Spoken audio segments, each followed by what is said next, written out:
The scream didn't sound like a bark. It wasn't playful, angry, or afraid in the usual way.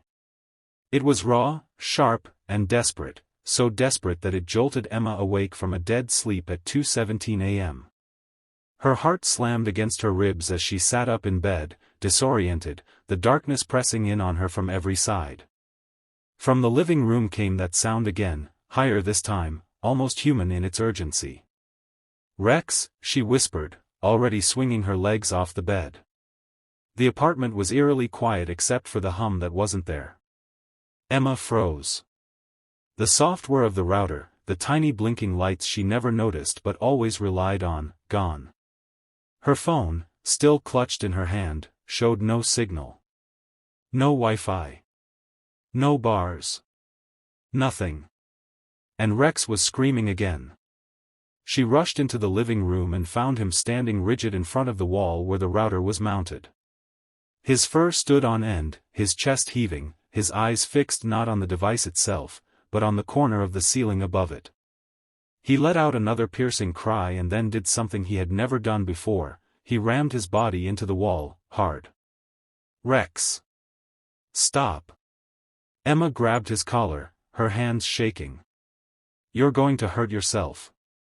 But Rex twisted free and lunged again, nails scraping, whining now, frantic.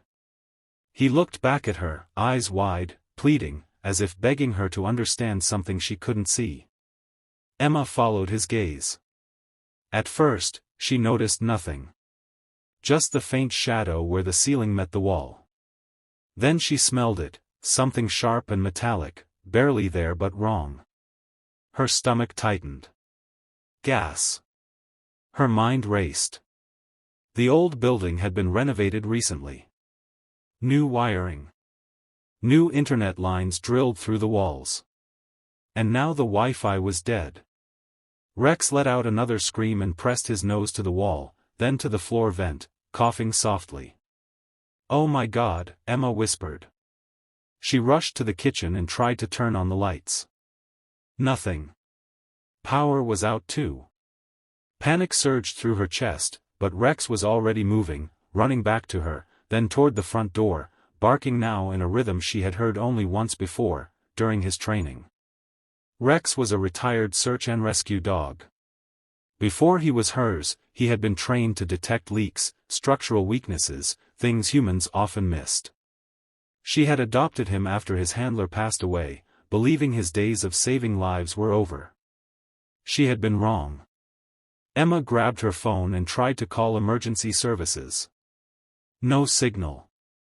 The gas smell was stronger now, making her dizzy.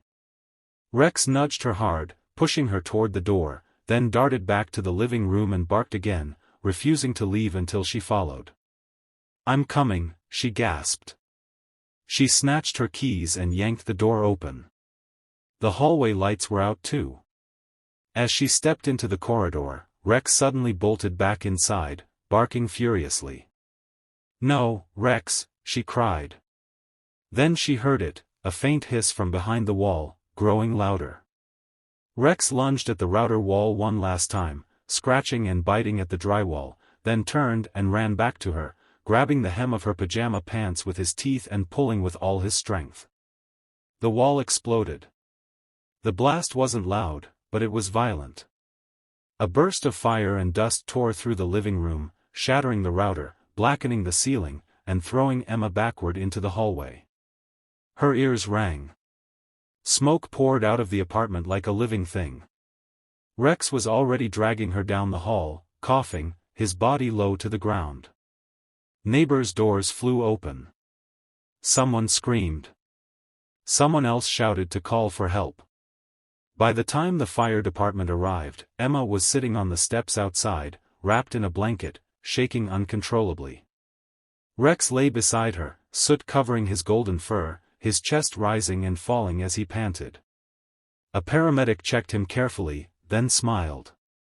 "He's a hero," the woman said softly.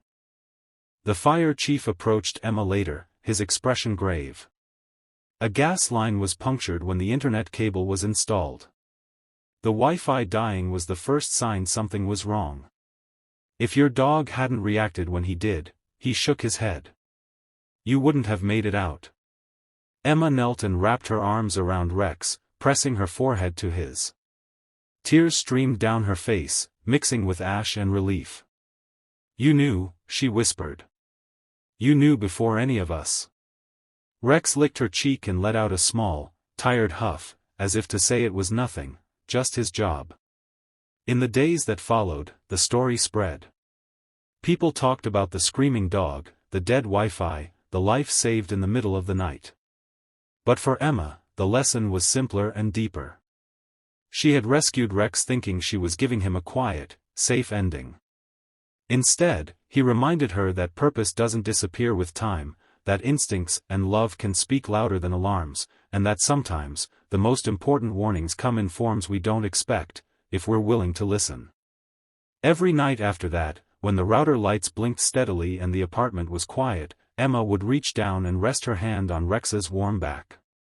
And she would remember that because one dog screamed when the Wi-Fi died, a life continued, stronger, more grateful, and forever changed.